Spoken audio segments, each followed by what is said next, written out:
పుదీనా పచ్చడి అందరికీ తెలిసిన ప్రాసెస్సే.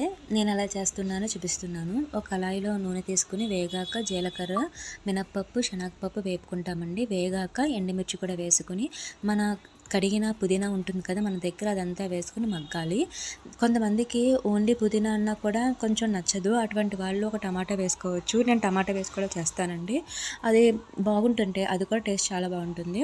తర్వాత ఒక మిక్సీ జార్లో 2 వెల్లుల్లిపాయలు పచ్చి వేసుకోవాలి. పుదీనా వేపిందంతా వేసుకుని పచ్చి జీలకర్ర, పసుపు, చింతపండు, తగినంత ఉప్పు కూడా వేసుకోవాలి. చిటికెడు బెల్లం కూడా లేకపోతే షుగర్ కూడా వేసుకోవచ్చండి. టేస్ట్ ఏం పెద్ద తేడా ఉండదు. పిల్లలకి ఇలాగ అంటే పుదీనా ఫ్లేవర్ అంతగా కొంతమంది నచ్చకపోవచ్చు. అటువంటి వాళ్ళు షుగర్ వేసుకున్న పిల్లలు కొంచెం తింటారు.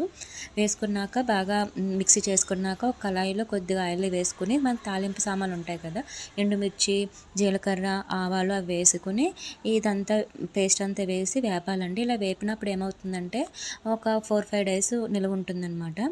టేస్ట్ అయితే బాగుంటుందండి. నెయ్యి వేసుకుని తిన్నా చాలా టేస్ట్ అనిపిస్తుంది.